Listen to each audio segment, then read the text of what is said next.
Selamat pagi geng duet, selamat datang di duet siaran pagi. Iwet Ramadan, Dave Hendrik hari ini akan hadir lagi tentunya nemenin geng duet. Maknya lucu, ini beli di mana? Ini belinya adalah di Informa, di Informa. Silahkan dicari di Informa aja ya. Challenge kemarin gimana kak? Oh, challenge yang itu ya, yang meromantisasi makanan. Aduh,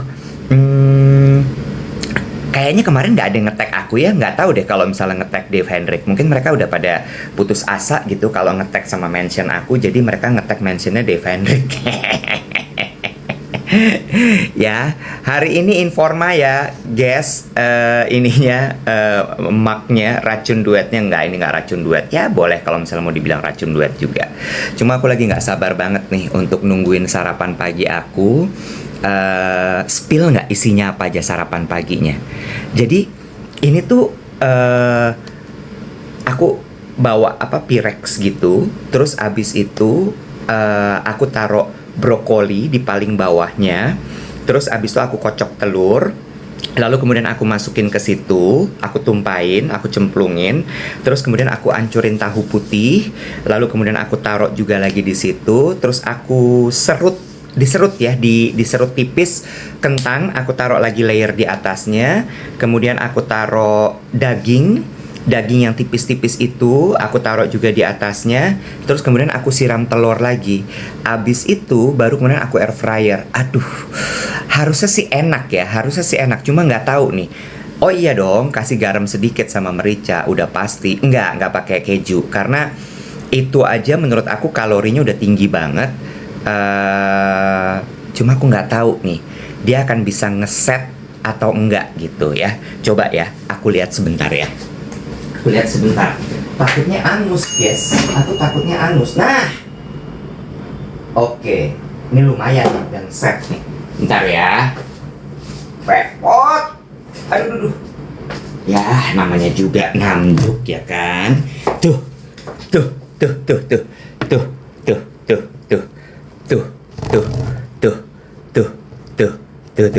Kayak gini dia. Tuh ya. Sekarang the moment of truth nih. The moment of truth, apakah enak atau tidak? Oh, ngeset dia. Bener, tadi tuh soalnya tetap masih ada airnya. Tuh, ya. Jadi ini tuh ada yang bilang tadi baru tahu mangkok bisa masuk air fryer. Banyak sayang, banyak hal-hal di dunia ini yang kamu nggak tahu dan akhirnya kamu tahu. Nggak apa-apa, ya. Tuh, kayak gini. Ini yang ini nih. Ini tuh adalah si kentangnya. Coba ya, udah matang apa belum nih? Kalau misalnya belum matang, kita ulang lagi masuk ke air fryer nih. Aduh, baunya sih enak sekali. Coba. Naon eta teh?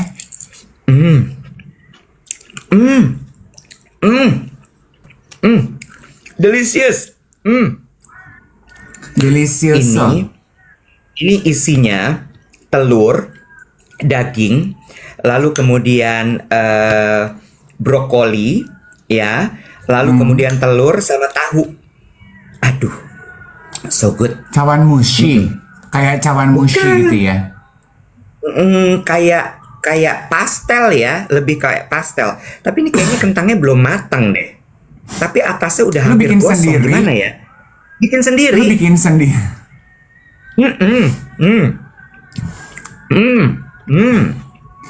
Potato lasanya? Bukan rasanya. Ini cemplung-cemplung aja semua ke dalam sini. Tuh. Lasanya lama betul. Rasanya kayak nggak ada habis-habisnya. Ini tuh. Ini brokolinya tuh, Nah. Oh, that's good.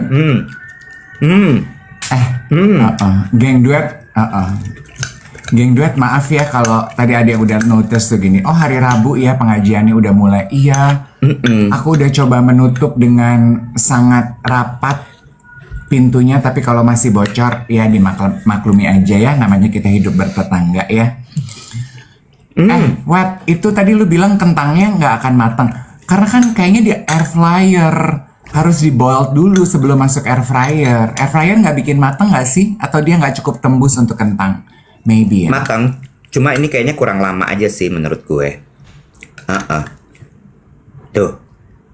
Harusnya matang, tapi emang ini kayaknya kurang lama sama kurang panas kayaknya. Tapi enak ini. Isinya tuh, ini isinya telur, tahu, kentang, daging, sama brokoli.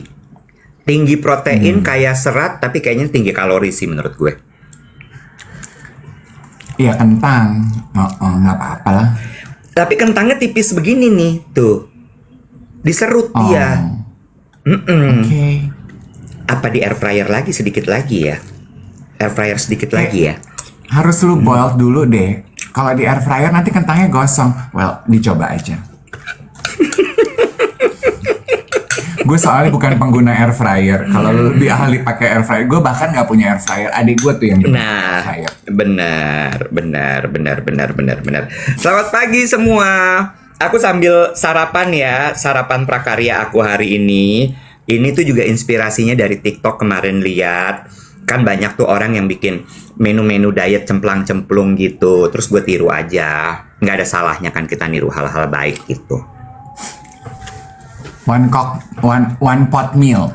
Kalau di YouTube tuh gue suka nontonin tuh one pot meal. I also love cooking one pot meal because it's easy, nggak repot, nggak banyak persiapan, nggak banyak yang dicuci for me. So good.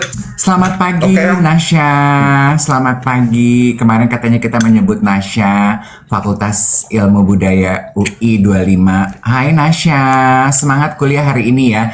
Yang bertanya warna cat tembok, sadly yang teman-teman saksikan di background saya itu bukan cat tembok tapi itu wallpaper. Jadi ada motifnya because it's paper. It's entah kenapa aku memang akhirnya memutuskan untuk mengganti wallpaper, bukan ngecat karena time efficiency aja sih. Aku malas repot.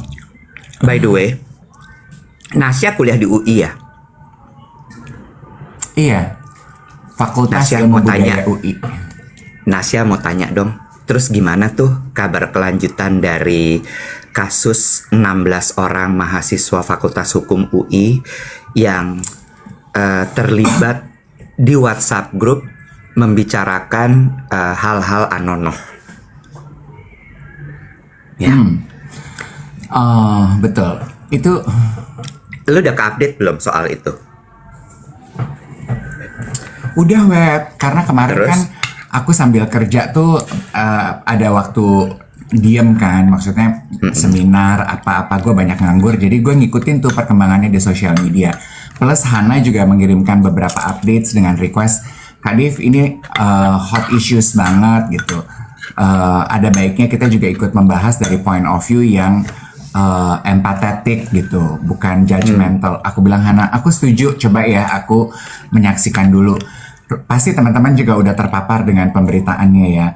Dan aku tuh dari bingung, penasaran, kasihan, geram, terus akhirnya sampai di level bisa empati sih. Coba gue pengen denger dulu mungkin komentar lo. Aku yakin hari ini juga pemberitaannya itu akan ada update kelanjutannya ya. Coba what's your take on the issues? Gue nomor satu gini, ini sebenarnya tamparan keras buat kita.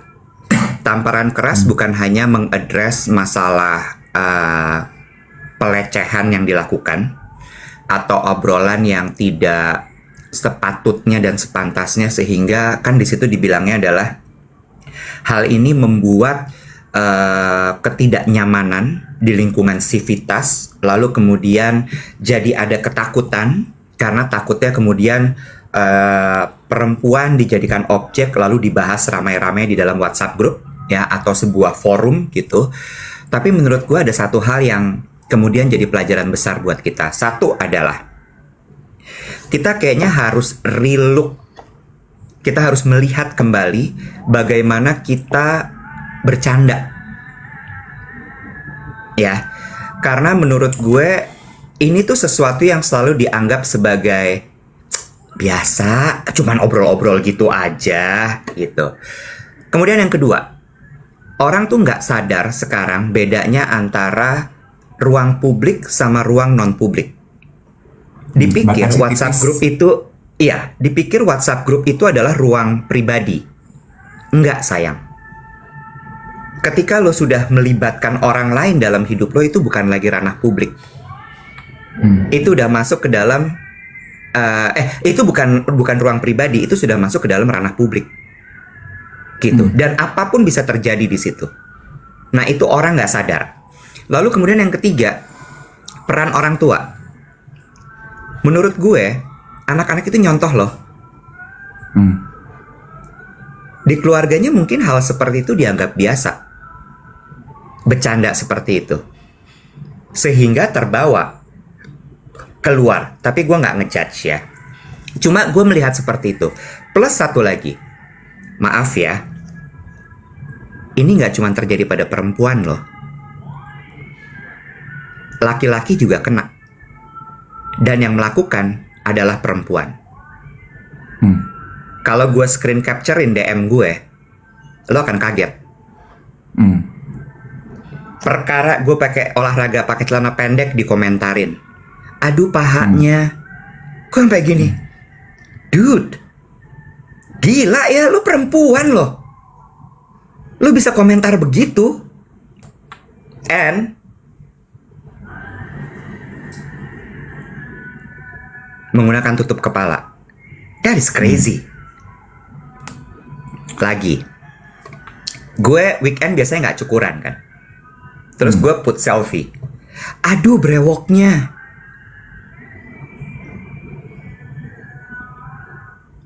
I mean, sister, bro, itu nggak sopan loh. We're not that close. We're not that close. Itu, Terus ada lagi yang suka bercanda. Aduh rahim aku anget.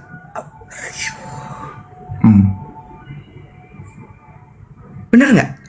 Itu nggak nyaman loh. Itu nggak nyaman loh. Jadi balik lagi bahwa menurut gue, yuk kita lihat lagi bagaimana kita berlaku gitu. Oke. Setuju gue dengan poin lo bahwa apa yang terjadi itu bisa kita jadikan sebagai pembelajaran buat kita semua.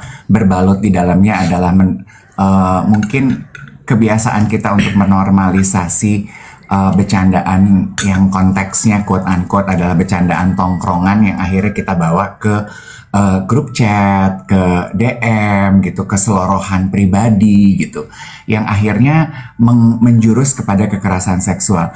Menurut aku ya, dari apa yang terjadi kemarin di pemberitaan itu, yang paling berbahaya tuh bukan hanya tindakan salahnya sih, tapi diamnya lingkungan sekitar ya buat aku. Pagi ini sih sebetulnya aku nggak pengen membahas mengenai sensasi ya, yang gue pengen bahas itu soal kesadarannya gitu. Kan sebenarnya kasus kekerasan yang melibatkan mahasiswa ini bukan cuma sekedar headline kalau aku ngelihatnya ya. Ini tuh cermin buat kita tentang gimana kita sebagai lingkungan gitu, as a community, gagal melindungi, gagal tanpa sadar ikut membiarkan.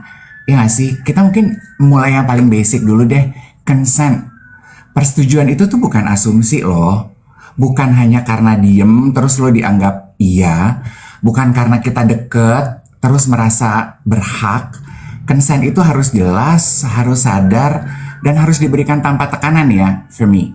Dan ketika ada relasi kuasa gitu ya, senior, teman tongkrongan, siapapun yang punya pengaruh deh, iya yang muncul itu belum tentu benar-benar iya sih. Terus kan pertanyaan yang sering muncul pasti ya kalau hal-hal seperti ini terjadi, kok korbannya diem aja ya? Mungkin jawabannya tuh sederhana loh. Oh ramai sekali ya kediaman aku hari ini. Meriah. Angkat dulu nggak apa-apa. It's okay, nanti aku lanjutin. Angkat dulu, nggak apa-apa. Pasti mau ngantar cucian. Meriah ya. Hari ini tuh kayak, wow, banyak sekali kejadian gitu. And You know how difficult it is for me to talk this serious sementara ada sound dari kiri, sound dari kanan gitu ya. It's quite challenging. Anyway ya, tadi aku bilang ini kan ketika kita tanya kenapa kok korbannya diam? Mungkin jawabannya tuh sederhana ya, karena nggak semua orang merasa aman untuk bicara. Rasa aman itu kan beban kita loh sebagai lingkungan. Korban itu takut nggak dipercaya, takut disalahkan, takut justru dirinya yang dihakimi. Dan tanpa sadar kita tuh sering ikut memperparah loh. Komentar-komentar kita kayak, ih ngapain, udah tahu bakalan banyak cowok-cowok kenapa lewat situ, udah tahu sepi kenapa ke situ, udah tahu banyak ini kenapa begitu, kenapa nggak nolak sih dari awal. Jangan lupa ya, nggak ada satu alasan pun yang sebenarnya bisa membenarkan kekerasan loh. Mungkin gini ya, ini adalah sebuah ajakan ya, sebagai kita terutama laki-laki, untuk sama-sama refleksi. Kita dulu deh, we as a man gitu. Bagaimana kita tuh sering mensalah-artikan maskulinitas. Seolah dominance itu is power. Seolah bercanda yang melewati batas itu wajar. Padahal ya, maaf nih, sebenarnya buat aku sebagai laki-laki, yang kuat itu mereka yang tahu batas. Those are true power. Yang kuat itu mereka yang bisa menghormati. Yang kuat itu yang bisa berhenti. Lingkungan aman itu bukan tugas satu orang aja sih, kata aku Maya. Bukan cuman korban, bukan cuman institusi, tapi kita semua loh as a community. Teman yang berani negur, lingkaran yang tidak menormalisasi. Ini ajakan buat kita nih geng duet. Dari diri kita sendiri untuk memilih lebih sadar. Isu ini sebenarnya it's not about them, but it's about us. Bagaimana kita tuh sebenarnya on a daily basis memperlakukan orang lain saat tidak ada yang melihat. Buat aku, geng duet, kalau kita bisa belajar lebih peka, lebih aware, lebih berani untuk tidak diam, mungkin kita bisa sama-sama bantu menciptakan ruang yang lebih aman, pelan-pelan, tapi nyata gitu. It's our responsibility. Gue mau komentar, tadi ada yang bilang gini, padahal itu sekelas universitas negeri ya. Gue cuma mau bilang gini loh, bahkan kemarin ada yang bilang gini, itu SMA-nya di sini. Terus makanya sekolahnya mendingan di sekolah agama tertentu karena diajarin moral gini. Gue bilang gini, sorry bro, nggak kena. Mau sekolahnya di mana, mau universitasnya apa, itu culture, itu budaya. Budaya yang dia lihat setiap hari, yang dia alami setiap hari, yang dia contoh setiap hari. Ini menurut gue tamparan banget buat kita semua. Dan satu lagi, nggak cuma laki-laki loh, perempuan. Tadi gue udah cerita, gue pun kena. Dan gue suka sama yang lo bilang tadi, masalah tahu batas. Kita ketemu setiap hari kayak gini, siaran, nggak berarti gue deket loh. Dijaga mulutnya, dijaga jempolnya, you know. Itu kan hal-hal yang kayak ada batasan loh. Ya, itu menurut aku orang yang kuat itu orang yang bisa menghormati orang lain dan tahu batas. Restrain gitu. Iya, itu satu hal lagi ya menurut gue. Tapi menurut gue kesadaran ini masih akan lama sekali buat orang Indonesia. I agree. Tahu nggak kenapa? Lo pernah dapat satu konten yang bilang bahwa rata-rata IQ orang Indonesia cuma 70? Kayaknya pernah berseliweran di sosial media gue. That is very low. Jadi hal-hal seperti ini tuh masih jauh banget. Aku mau bilang begini ya, mungkin ini pendapat aku. Aku yakin apa yang terjadi ini nggak enak untuk semua pihak yang terlibat. Untuk orang tua, untuk para pelaku, untuk para korban, untuk guru, untuk murid, untuk semua sivitas akademika yang terlibat, untuk the whole lingkungan. I can personally relate with the rage and the disappointment of everyone involved gitu. Kalau kita bisa putar-putar point of view kita, pasti masing-masing punya kekecewaan, rasa malu. But I have to address, gue sih cukup bangga ya dengan cara mahasiswa melakukan conducting, disebutnya kemarin apa ya, audiensi tersebut gitu. Dan gue juga in a way gitu bangga juga sih gitu, hebat juga, bukan bangga, hebat gitu ya menurut gue. 16 orang ini berani berdiri dan menelan dan mengakui kesalahannya, terlepas dari dorongannya seperti apa atau outputnya seperti apa. It's a very tough situation for everyone, and everyone deserve a credit because for me it's all our fault also. Kita tuh mungkin ini ajakan untuk sama-sama mulai berhenti mendiamkan. Gue setuju apa kata Iwan. Bukan cuman beban orang tua dan lingkungan keluarga aja sih, tapi juga yang repot di kita itu adalah peer pressure ya buat aku, Wet. Peer pressure growing up itu perannya luar biasa banget. Makanya kan kita sering dengar berulang-ulang, pilih dengan baik dengan siapa kamu berkawan. Choose wisely who you hang out with. Birds of the same feather flock together. Dan teman itu kan saling mempengaruhi ya gitu kan.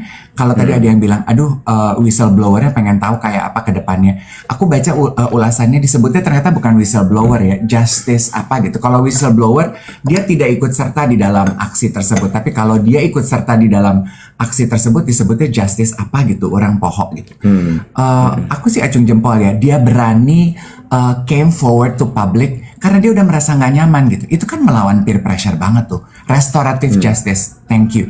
Itu kan melawan, can you imagine, it takes a lot of guts for him to be the first yang bilang, ini teman-teman gue ikut serta di sini, justice collaborator. I don't know which one. Dia berani mempertaruhkan, gue duluan deh gitu, yang membongkar ini semua. Nggak gampang loh. Dan aduh zaman sekarang ya aku tuh cuma mau bilang gini, aduh hati-hati banget deh kita tuh dalam bertindak dan bertutur kata, beneran deh. In an instant our identity, our face could be painted as something that is not what we wanted gitu at the first place gitu. Ruang publik, ruang privacy itu tipis banget. Kita harus benar-benar hati-hati. Sama aku mau bilang gini, I'm sorry that lu juga pernah menjadi korban kekerasan seksual. Dan gue cuma mau bilang, ya blok aja sih Wet gitu. Itu kayaknya terlalu meremehkan ya. Dan buat aku, lu juga sebagai korban, mungkin lu juga perlu mendapatkan bantuan konsultasi untuk sehingga akhirnya tidak meninggalkan trauma gitu ya.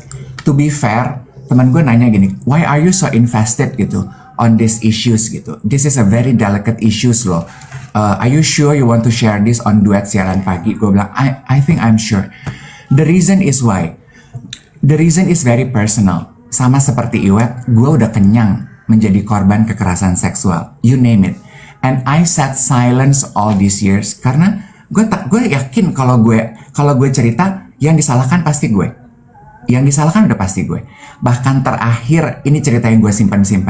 Terakhir tuh sebelum siaran 11 jam kemarin, gue mengalami kekerasan seksual offline. Offline itu apa sih ya? In real life. Jadi kalau ini yang terjadi kan mungkin lo di DM, di private gitu. Ini gue terjadi langsung, dilemparkan di depan muka gue. Dan kalau lo bilang ini lingkungan, iya. Karena ketika itu terjadi, keluarganya menyaksikan dan keluarganya membiarkan itu terjadi kepada gue. Jadi I was attacked by literally, me and my friends were attacked literally by the whole family. Gue gini, oh my god gitu. Dan gue memilih mundur karena menurut gue untuk menunjukkan gue kuat, gue memilih mundur dan I don't want to engage. Karena if I engage, udah pasti yang salah gue deh. Gue mundur aja. Buat gue it shows strength. I pick my battle. Gue mundur aja. Lu bener, gue mundur. I get out. Itu juga tanda kewarasan ya Iwet ya. Berani memilih mana pertarungan yang bisa lu menangkan, mana yang enggak. Ya, setuju. Jadi, itu sih 3.600 orang dari kemarin udah banyak banget yang bilang, Kak ngomong dong, Kak ini kasusnya gila banget, Kak, semua udah begitu. Now we're talking, sekarang kita kembaliin. Kita nggak mau kan, gue sih pribadi gue paling nggak suka tuh cuman omong-omong doang terus kemudian nggak jadi apa-apa. Jadi mari kita berpikir sih, menurut gue. Jadian ini sebagai pengingat bahwa ini nggak bener. Jadi kalau sampai ada yang di dalam keluarga lo melakukan itu, diingetin. That is not funny, itu nggak baik, dan jangan dilakukan. Sederhana aja sih. Mungkin ada yang bilang gini, aduh pembahasannya blunder banget, ini akan blunder banget gitu. Aku sih cuma mau bilang gini, at least for our community, it is my moral obligation untuk sama-sama mengajak geng duet untuk hidup lebih berkesadaran aja gitu. Sama seperti waktu kemarin tuh ada beberapa geng duet yang DM ke gue ngasih lihat, selesai nonton film, ini kelihatan Om Dave mana yang geng duet, mana yang bukan. Geng duet undangan lo kayaknya, geng duet sejati, Om Dave pasti bangga membereskan sampahnya di kursi dan membuang di tempat sampahnya. Itu kan hidup lebih bertanggung jawab ya. And I'm happy gitu. At least for this small community, we are actually making progress. Not for the sake of community or for the sake of validation or keren-kerenan, but for your own responsibility to yourself. Ya. Gitu. Kita ingetin lagi geng duet, jangan lupa untuk tap-tap layarnya. 1 juta likes masih menjadi KPI kita. Jadi yuk di tap-tap layarnya supaya kita bisa jadi 1 juta likes. Ada yang nanya, ini live apaan sih? Ini live siaran pagi sayang. Ya, kalau kamu baru aja gabung di sini, selamat pagi, selamat datang di Duet Siaran Pagi, Dave Iwet, siaran pagi dari Senin sampai Jumat, jam 7 sampai jam 8. Bahas apaan sih ini sebenarnya? Kita membahas ngalor ngidul aja, apa yang lagi terjadi di sekitar kita. Lalu kemudian pengalaman-pengalaman kita untuk kemudian kita bagikan dan mudah-mudahan bisa jadi pelajaran buat semua. Gitu sayang, kurang lebih ceritanya ya. Oh astaga, ternyata itu bel bunyi tuh ada kiriman makanan. Teman-teman di Omah Anglo ngirimin aku sarapan. Aduh guys, thank you so much ya. Abis siaran nanti aku ambil ya. Aku tinggal sendiri, aku nggak punya asisten yang bisa bantuin. Jadi kalau aku ambil sekarang, siarannya kosong dong. Ya nanti aku ambil. Thank you. Gitu. Aku mau shout out sama timnya Aroma Abadi, geng duet yang senantiasa nonton siaran pagi kita. Kemarin aku ketemu Mbak Rita, Asti, dan teman-teman satu yang lain yang aku nggak bisa sebutin satu-satu. Thank you ya, tiap pagi udah nge-tap, tiap pagi udah nge-share. Ada yang mengaku jujur mulai nonton duet siaran pagi karena diajak temen, dikirimin pas lagi linknya pas lagi siaran. So please recommend our siaran nggak penting tapi berpengaruh ini supaya kita bisa memulai pagi dengan mood yang positif sehingga energi kita minimal melampaui perjuangan hidup kita setiap hari sedikit lebih bouncy lah langkahnya. Betul. Gue juga mau shout out untuk Nindi di Grab. Nindi di Grab itu kemarin gue ketemu di acara MMA. MMA itu apa ya singkatannya? Ya udah itu pokoknya. Bukan acara marketing MMA. Terus kemudian dia bilang, Mas selamat ya, siaran 11 jamnya aku nonton waktu itu, dia bilang gitu. Terus kemudian dia bilang congratulations, sampaikan salam juga buat Om Dave katanya gitu. Oke, disampaikan, terima kasih banyak Nindi. Shout out buat teman-teman di Grab, terima kasih. Thank you for joining our little community. Sekalian buat ngingetin geng duet yang belum follow our social media account ya, please do follow and help us grow di TikTok, di Instagram, di Spotify dan juga di YouTube. Kalau ketinggalan nonton streaming langsung bisa nonton re-uploader di YouTube, ada Indonesia Meracau dan Pusaka 9. By the way, gue pin bahas ini sebenarnya dari 2 hari yang lalu. Gue kepikiran soal buku Let Them, Mel Robbins. Ya, buku itu kan bestseller. Lalu kemudian banyak diomongin orang juga soal teori Let Them teori ini Mel Robbins. Terus gue flipping baca bukunya, lalu kemudian gue juga ngobrol sama Gemini gitu. Terus gue tuh kepikiran gini. Gue diskusinya sama Gemini ya. Menurut Gemini, teori Let Them teori dari Mel Robbins ini tuh bisa nggak sih diterapkan di Indonesia? Gue bilang gitu.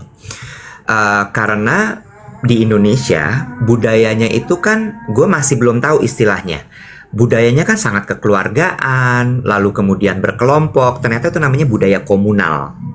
Gemini kasih tahu gue. Terus jawabannya Gemini gini, iya, pemikiran kamu tidak salah. Dia bilang gitu, karena teori ini memang cukup sulit untuk diterapkan di Indonesia.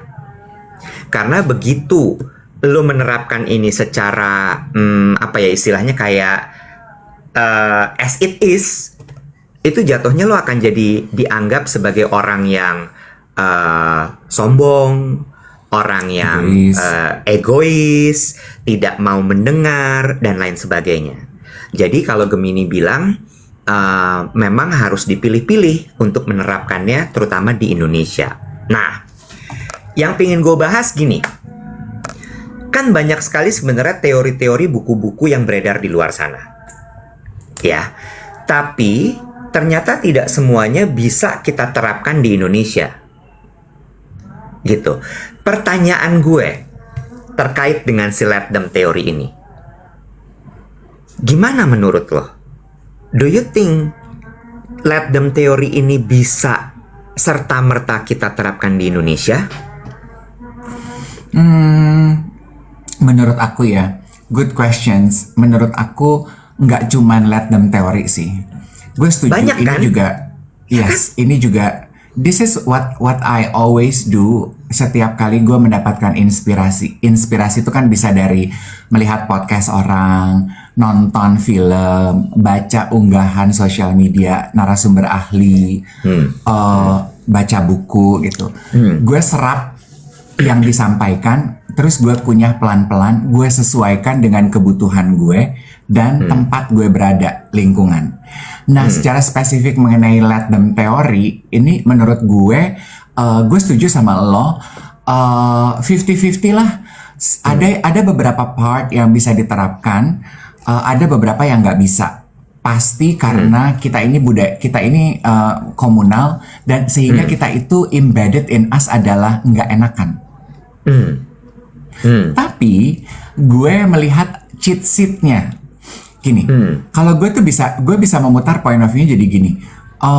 Karena kita nggak enakan, sebenarnya harusnya lebih gampang loh buat kita untuk membiarkan orang lain menjadi dirinya mereka. Tapi kita justru kebanyakan kita nggak enakan untuk nolak, ya kan? Aduh nggak enak, aduh nggak elok, itu kan nggak enakan kita banget. Aduh udah diundang masa nggak datang, walaupun lagi sakit bela-belain, walaupun jauh datang aja, walaupun cuma 15 menit datang aja. Nggak enak, dikirimin makanan sebenarnya nggak enak, begitu ditanya suka nggak? Iya enak, nggak enak Bo gitu.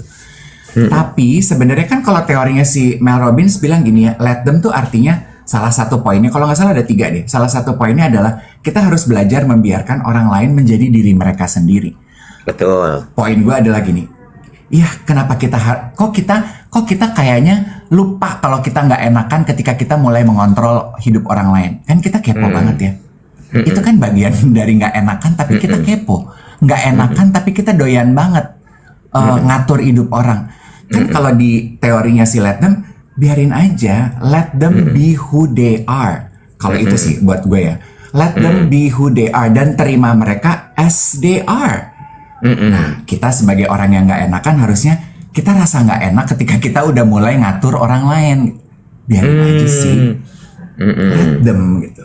Iwet, contoh gitu. Iwet, kenapa sih Iwet? Awal-awalnya seneng ya ngedengar Iwet unpopular and you entertain his thought. Lama-lama kenapa sih semua masalah harus jadi unpopular? Kalau kita orang yang nggak enakan, kita bisa ya, oke, stop, biarin aja. Itu Iwet. Lu mau terima dia bagus, lu nggak terima dia hargai aja dia. Itu kan let them. Gitu. Kenapa sih si Dave itu emosional banget gitu? Biarin aja, ya memang mungkin dia makhluk emosional. Lu bisa terima dia syukur, gak bisa terima dia, ya belajar menghargai dia aja. Kalau gue, what do you think? Gue kenanya di bagiannya let them teori itu adalah part yang dia bilang, dalam hidup ini kita nggak bisa mengontrol semua hal. Dan let them teori itu kan rilis. Hal-hal yang nggak bisa kita kontrol itu udah lepas aja. Biarin aja, itu nggak akan bisa. Dan entah kenapa kecenderungannya manusia tuh mau mengontrol semua hal gitu. Ya, I don't know ya, kayak misalnya geng duet gitu sama gue. Iwet, lo harusnya begini. Iwet, lo harusnya begitu. Kan kayak, kenapa lo harus ngontrol si Iwet? Biarin aja. Dan ketika kemudian lo tidak bisa mengontrol si Iwet ini, lo jadi kesel. Gitu. Nah, itu yang gue dapat kalau dari Let Them Theory. Yang berikutnya adalah, kenapa gue bilang tadi agak sulit sebenarnya 100% menerapkan teori ini. Nomor satu adalah gini, di Let Them Theory itu kan adalah ada Let Them, Let Me. Bener gak sih? Correct me if I'm wrong ya. Let Me itu adalah untuk lo melindungi diri lo, you need to protect yourself, dan you need to set boundaries. Banyak loh orang di Indonesia yang ketika kita setting boundaries dibilang katanya sombong sekali ya dia. Lagi, misalnya, ini misalnya ya, mudah-mudahan tidak ada yang tersinggung, terhadap orang tua. You set boundaries karena lo tahu kalau misalnya lo terlalu, ya nggak orang tua lah, hubungan deh. Ada orang yang ketika hubungannya terlalu dekat sama orang lain, terlalu masuk, akhirnya malah berantem. Sehingga akhirnya gue mundur deh. Terus abis itu diomongin lagi. Kalau orang tua lo akan dibilang durhaka. Kalau temen lo dibilang kok dia menjauh ya, kenapa dia menjauh? Salah lagi. Ya kan, jadi itu ada yang bilang gini, kalau Kak Iwet sih karena ganggu liatnya. Itu kan sesuatu yang ingin lo kontrol supaya lo nggak keganggu dan jangan dilihat. Ya, tapi mengenai itu ya, Wet, mengenai itu, for me ya, part of the spirit of Let Them adalah ini mungkin kasusnya lo yang tadi lo komentar. Partnya Let Them-nya juga work also for you gitu. Ya lu juga harus udah mulai bisa berdamai kalau ada ternyata komentar-komentar orang di luar sana yang berusaha mengontrol lu. Ya biarin aja gitu. Jangan jadikan itu sebagai tolak ukur kebahagiaan kalau gue. Iya. Oke, di part gue biarin. Gue lagi sih bodoh amat banget kan. Bodoh amatnya kayak udah sampai di titik poin gue tuh sebenarnya bukan ke guenya, tapi poin gue adalah gini, gengs, kita kalau baca apa-apa, kita kalau menerima informasi apa-apa, kita olah dulu yuk. Let Them tadi tuh cuman entry-nya aja, tapi banyak hal di dunia ini yang sebenarnya tidak serta-merta bisa kita terapkan dalam hidup kita loh. Itu sih sebenarnya, dan gue yakin sekali bahwa geng duet ini cukup dewasa dan cukup cerdas dan pintar untuk bisa mengolah informasi-informasi yang ada. Contoh lagi adalah soal misalnya, kemarin tuh gue terpapar konten ini, Dave. Ingat nggak sih? 10 tahun yang lalu tuh dibilang bahwa perusahaan-perusahaan yang konvensional akan tergilas dan mati karena adanya perusahaan-perusahaan startup. Lo inget nggak teori itu? Semua orang berbondong-bondong, kita harus segera bertransformasi, kita harus segera bertransmigrasi, pindah bisnis begitu segala macam. Bener nggak? Ternyata bubble, pecah tuh si perusahaan-perusahaan startup itu, dan meninggalkan banyak trauma buat pekerja-pekerjanya. Malah si perusahaan konvensional yang dulu dibilang dinosaurus sekarang bertahan dan tetap jalan.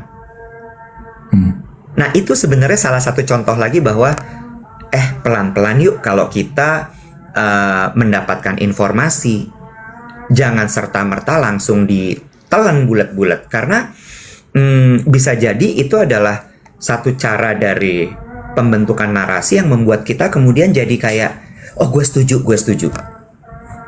Lagi soal AI zaman sekarang, berasa nggak sih kita lagi dibombardir banget sama informasi soal AI? Setuju nggak sih? Terus orang dibikin panik kan? Dibikin panik bahwa pekerjaan ini akan digantikan oleh AI, pekerjaan itu akan digantikan oleh AI, ini akan digantikan oleh AI. Banyak orang yang akhirnya defensif. Ya nggak? Terus abis itu kita panik sendiri, tantrum sendiri, kita marah. Abis kita marah, terus abis itu gimana? Sementara logikanya gini ya, kalau semua orang akan digantikan oleh AI, artinya kan pengangguran akan banyak sekali ya, Dave. Bener nggak?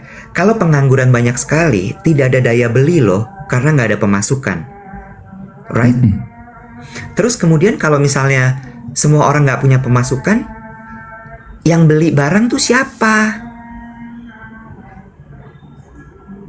Pernah kepikir nggak kayak gitu-gitu? Just a thought. Oke.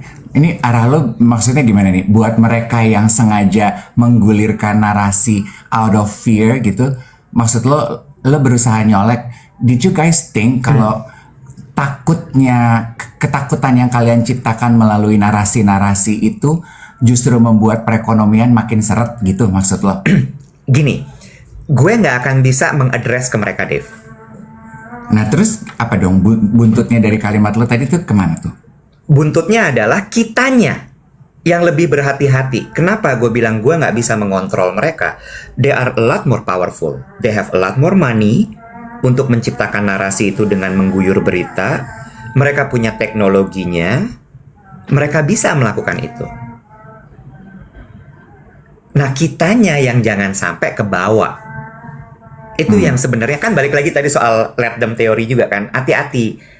Diolah bener-bener sebelum kemudian nanti kita menerapkan segala sesuatu. Itu sih menurut gue. Ya sebetulnya kan isu manusia digantikan mesin itu kan juga early 20s gitu kan ya juga udah ada lah ya gitu. Tapi akhirnya we survive gitu ya. Tapi poin lo tuh menarik buat gue dalam hal ini. True, ini kembali adalah sebuah ajakan bagi kita untuk lebih bijaksana mengunyah informasi yang terpapar oleh kita. Terutama di era percepatan kehidupan sekarang. Kita tuh jarang sekali loh punya waktu untuk mengunyah pelan-pelan apa yang kita terima. Because life is very fast. Lo punya waktu 5 menit break dari pekerjaan lo, apa yang lo lakukan? Lo scrolling social media. Lo nonton satu konten itu belum selesai lo endapkan, lo udah flip lagi, lo udah jejelin lagi kepala lo dengan konten yang baru. Konten baru itu belum lo endapkan, udah masuk tuh notifikasi dari WA. Lo harus balas. Notifikasi WA belum selesai, email pop up. You know, belum ada waktu untuk mengunyah. My point adalah, gue setuju sama lo. Rata-rata kita ini banyak dikontrol by fear. Yang ditaruh di depan itu rasa takut kita. Takut nih kalau digantiin mesin, bergerak. Takut digantiin AI, bergerak gitu. Sorry, saya bisa salah. Agama pun menurut gue banyak pendidikannya yang dijejelin tuh rasa takutnya. Takut ini, takut itu, takut itu. Dan it work for us gitu. Kita tuh ternyata gampang banget gitu di drive oleh ketakutan up to a certain point gitu. Jadi jangan, kalau kita melakukan segala sesuatu based on fear kan logika melayang ya. Setuju gak sih Iwat? Bener, setuju banget. Ini ya, gengs, coba deh to understand how these things work dengan framing narasi dan segala macam. Lo gunakan Gemini lo gunakan ChatGPT lo atau apapun itu, lo ketik aja what is social engineering and how does it work. Try. You will be surprised. Dan lo akan lebih berhati-hati. Karena ini terstruktur, terorganisir, dan sangat rapi sekali. Again ya, balik lagi. Yang mau gue sampaikan di sini adalah think. Dipikirin, diolah, dikunyah pelan-pelan, diresapi, baru berkomentar. Itu call to action for us as a social media user gitu. Iya, apapun, sosial media, buku. Even you know what, sometimes mereka minta penulis loh untuk membuat buku atau apapun, jurnal yang menguatkan hal-hal yang mereka mau sampaikan itu. They can do that. That's how powerful they are.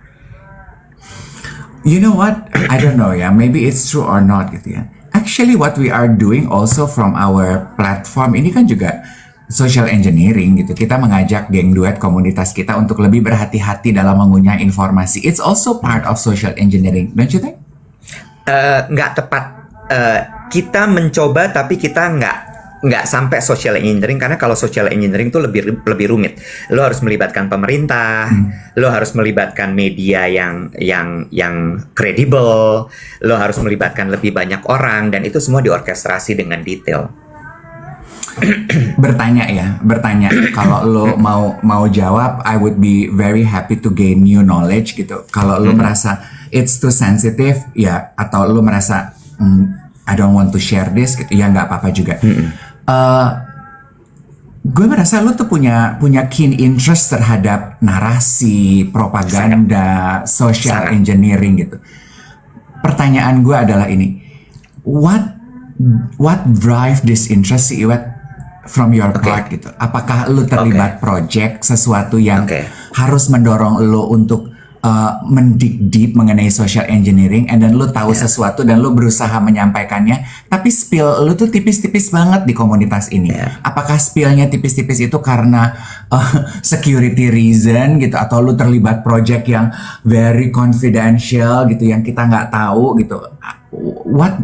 What's the driving force? Nomor satu adalah lo tahu kalau gue itu aim gue power. Lo tahu itu kan, bukan fame, bukan uang, it's power. Terus kemudian gue selalu ke drag ke segala sesuatu yang berbau power. Lalu yang kedua, gue itu suka sekali sama strategi, Dave. I really love strategy, apapun itu. I love strategi.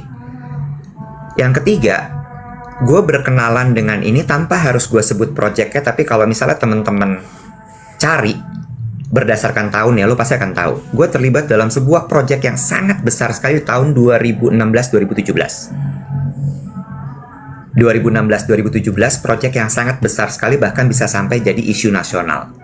Dan di situ gue belajar soal social engineering.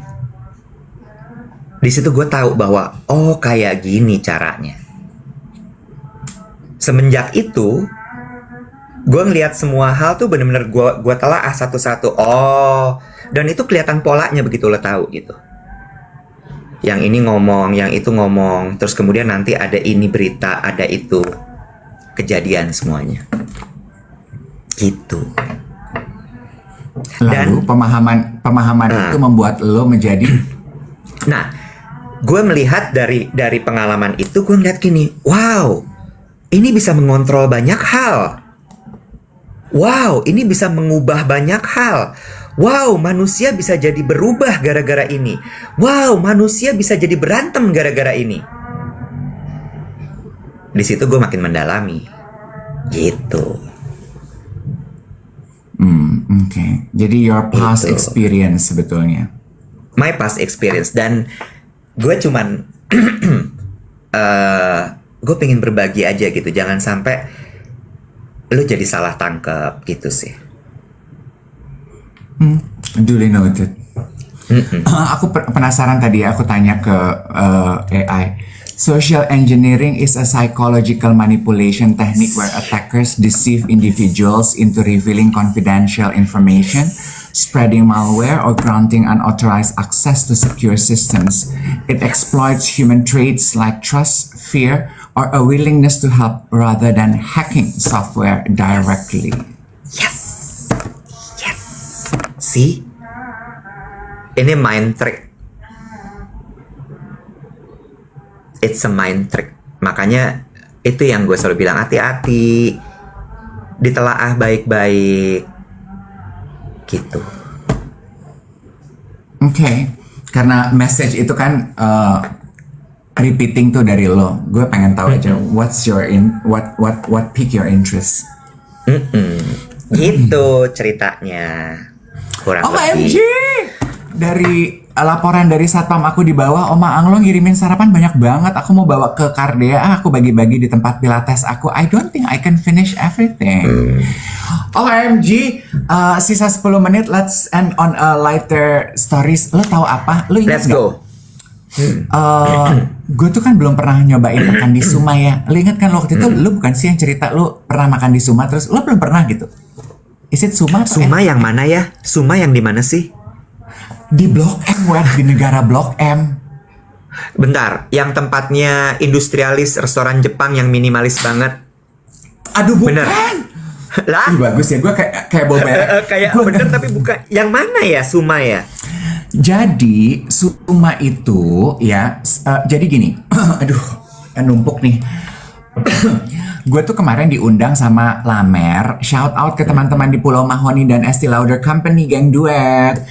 Mereka launching, mereka punya eye cream gitu, tapi mereka pengen bikinnya dinner yang beda dari biasanya.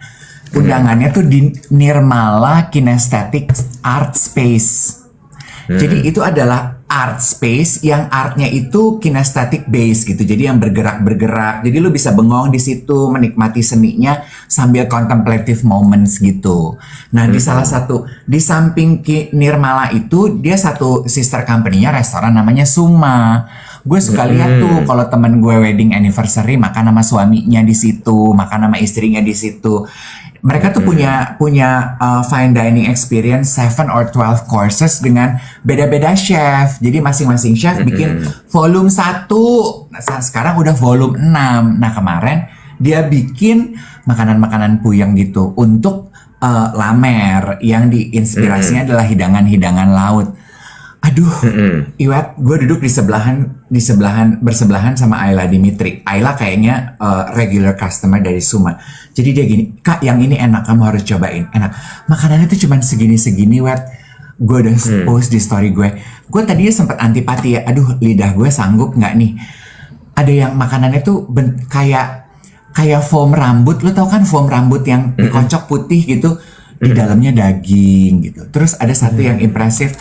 Pineapple chicken. Terus butlernya menjelaskan, what we have for our next course is a pineapple chicken. Gue pikir, coba kalau lu denger pineapple chicken, apa yang ada di benak lo?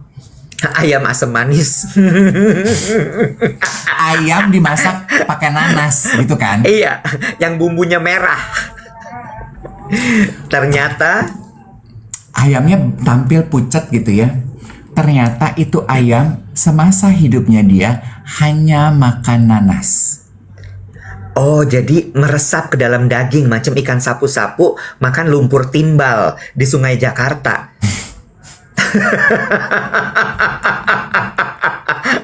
Sehingga dilarang sama pemerintah provinsi. Terus Iya, hanya makan nanas. Ada yang bilang katanya enzim nanas. Iya, pokoknya intinya conceptually si ayam cuma makan nanas gitu ya. Gue tuh gini, what does it do to the daging gitu? It's more tender, it's more what gitu. Pas gue belah emang serat-serat daging ayamnya itu lebih rapat, wet. Kan kalau ayam kita potong seratnya kan kelihatan ya. Ini tuh enggak loh. Jadi kayak sosis gitu, kayak nempel aja gitu. Enak sih. Enak. It's di mana ya Suma interesting. itu? Gue penasaran jadinya. Sebelah mana? Dekat mana? Nah, di Oke, Salah. Puja Bumi Kenduri. Puja Bumi Kenduri. Di mana tuh? Lu udah pernah ke Puja Bumi Kenduri belum? Aduh, gimana ya gue ngejelasinnya? M Block. M Block tahu. Terus? Nah, ini kalau lu dari Blok M ya, M Block, lu lurus lagi, belok kiri, itu kan masuk ke terminal Blok M zaman dulu, terminal Bayangkara. Bener. Ya udah, lu susuri aja itu, nanti ada FTL di kanan lo, lu lurus lagi, mentok pertigaan kanan. Nah di situ. Oh, Suma namanya. Iya. Suma. Belum pernah gue berarti. Gue belum pernah berarti. Nah, Suma ini satu grup sama Nirmala Kinesthetic Art Space sama Scarlet Cafe. Scarlet itu katanya dessert only cafe yang sekarang lagi hype, yang lo harus ngantri-ngantri untuk masuk ke situ dan makan di situ. Ini Scarlett yang dulu di jalan Tulodong kan? Sekarang mereka pindah karena Tulodongnya udah tutup. Nah, itu aku nggak tahu. Iya, itu Scarlett yang itu. Di Nah, ini satu Menteng grup. juga ada. Di Menteng juga ada. Sampingnya Yes, Menteng. Scarlett di sampingnya. Apa namanya tuh kopinya guys? Namanya Kusuka bukan? Sukasu. Apa namanya? Kurasu. Kurasu. Sampingnya Kurasu. Oh tutup. Terus nah katanya yang di Melawai sini, yang di M Block belakang situ tuh outlet terbesarnya si Scarlett. Iya, Di kuenya PIM juga enak-enak. katanya ada tuh. Oh gitu. Betul. Iya, enak-enak sekali. Kuenya enak-enak sekali. Ada scone juga enak dia bikin. Scone-nya enak sekali. Oh. Iya. Dan semalam sih quite an experience ya. I'm so glad I decided to come gitu. Gue datang kemarin tuh kan aktivitas gue cukup padat ya. Maksudnya gue pagi-pagi gue udah mesti jalan, gue siaran, terus gue nge-MC, abis nge-MC gue syuting. Habis syuting baru gue ke acaranya Lamer. Jadi gue sebenarnya udah cukup lodoh tuh. Dan gue nyampe early karena gue pikir mendingan gue nyampe early daripada gue nyampe terlambat. Jalanan kan lagi macet banget. Jadi gue cukup waktu menikmati hal-hal yang terjadi di situ. Dan ternyata cukup downtime yang menyenangkan. Iya, lu early berapa jam? Sejam. Undangan jam 7 gue udah nyampe di situ jam 6. Sama kayak acara mondial. Acara jam 7 juga datang jam 5. Perkara rumahnya di rumah di Kebayoran, acara di Cikini. Aduh macet nih. Gue mau berangkat duluan aja. Gue tuh kenapa ya? Itu buat gue kayak, hah? Itu tuh 2 jam bisa dipakai buat macem-macem loh. Terus Itu paling abis itu, nggak apa-apa, gue masih bisa bikin konten, gue foto-foto, bikin konten paling 45 menit sih paling lama. Abis itu dia kesel sendiri, kenapa nih orang nggak datang-datang? Lah, kan undangannya jam 7. Kalau mondial itu sih gue keterlaluan tuh. Gue datang jam 5 tuh keterlaluan. Tapi macet sekali, Wet. Dan gue kan naik taksi. Kalau macet tuh susah loh cari taksi, Beb. Dan gue lagi gak pengen naik ojek. Nah, Iya, gue nggak apa-apa sih, let them. Ya Dave emang gitu ya, biarin aja. Cuman gue, wow, sejam lebih awal sih, wow.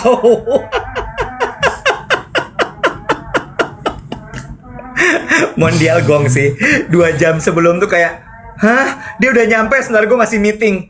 Udah biarin aja deh. udah deh, ritme hidup gue tuh emang beda udah ya. Kayak malam ini gue janjian sama Siska kan mau nonton film The Drama Premiere. Undangannya jam 7. Tadi gue baca undangan sambil duduk minum kopi. Gue udah gini, jam berapa gue nyampe situ ya? Jam 5 kecepatan gak sih? Gue udah gitu. Kecepatan banget. Kecepatan. Dan gue boleh minta tolong nggak? Lu jangan ajak Siska untuk datang jam 5 ya, atau bilang sama Siska, gue sampai sana jam 5 ya, Nek. Itu bikin panik loh. Jadi kalau lo mau datang jam 5, ya udah, monggo, kerso, silahkan sendiri aja. Orang tuh panik loh, Gue gak pernah ngajak orang untuk datang early. Tapi lu ngomong, gue jam 5 ya sampai sana. Itu bikin keder loh. Ya lu kalau Itu bikin keder berarti loh. lu doyan panik ya kalau gue begitu ya? Iya, gue panik. Gue gak kasih tau Tapi aja kan gue udah berhenti WhatsApp. Gue udah berhenti WhatsApp dan janjian sama lo karena gue tahu lo gampang panik. Kalau Siska enggak. Kalau Siska itu orang yang punya boundaries jelas. Lo tau nggak? Kenapa? Gue tahu dia Jerman soalnya. Nonton, She's half German. Iya. Dia bodo amat. Dia tuh jelas. Makanya gue makanya gue cocok sama dia. Dia tuh gini, Dave, aku lagi makan di food court. Kamu kalau mau duluan aja. Aku makan. Gue gini, oke, gue lagi jajan sour Sally, nanti aku samperin. Oke. Terus kita makan bareng, duduk bareng. Terus dia masih mau jajan lagi. Gue gini, gue duluan ya, iya. Gue masuk duluan ya, iya. Jadi udah gue duduk duluan di bioskop, gue nonton duluan. Ntar dia nongol aja ketika dia udah siap. Halo. Gitu. Nah, gue cocok tuh. Berarti kalau gitu besok gala premier para perasuk, gue jam 5 masih meeting ya, Dave. Acara jam 6.30. Gue jam 5 masih meeting ya. Kalau gue udah tahu hidup lo, gue udah nggak akan pernah janji-janjian event sama lo. Gue tuh kalau diundang event sama lo sendiri, ya karet gue lepas. Gue jalan sendiri, gue udah kayak jalan sendiri aja. Gue atur, lo tenang aja botak. Gue udah gak akan ngerepotin lo sama kehidupan lo, sama cabi lo, ya. Hubungan lo sama cabi kan beyond kan. Ya karena Tapi itu cukup ini sih. Gue cukup salut dengan datang lebih early 1-2 jam ke acara tuh, buat gue kayak wow, luar biasa sekali. Ya. Gitu kurang lebih. Ya, sama satu lagi, ini kenapa ya sama internet Tapi, gue Pak, dari kemarin tuh kayak kacau loh. Iya.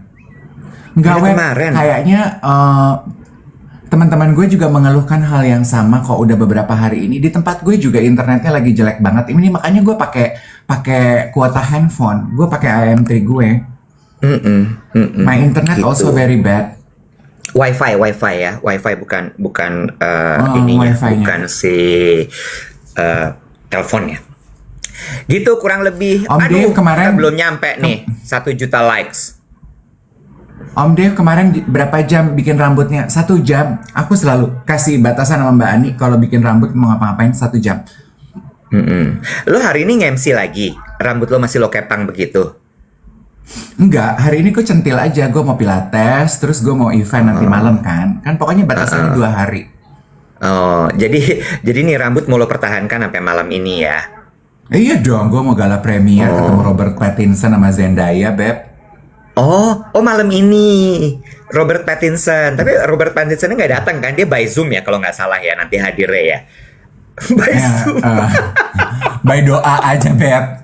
Dengan kuasa iman aja, Beb. Nggak kelihatan tapi terasa gitu loh, Say, di dalam hati.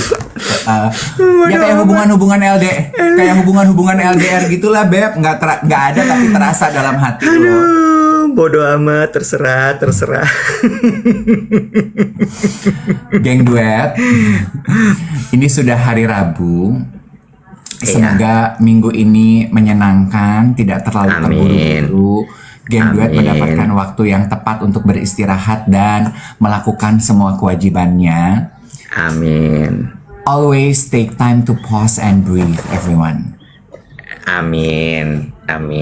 Jangan lupa semua diolah dulu ya, dipikirin dulu baru dibuat kesimpulan. Titip salam buat bapak yang lagi ngaji. Ya. Salam manis selalu bilang sama dia. Titip doain negara ini. Ya. Sekarang dong buka jendela bapak gitu bilang, teriak coba, buka jendela teriak, bapak makasih ya udah didoain, coba Gila lu, ntar gue direkam terus gue jadi viral gara-gara gue penistaan agama. Ih, sensitive gitu. Oke, terima kasih banyak semuanya, sampai ketemu besok ya, bye.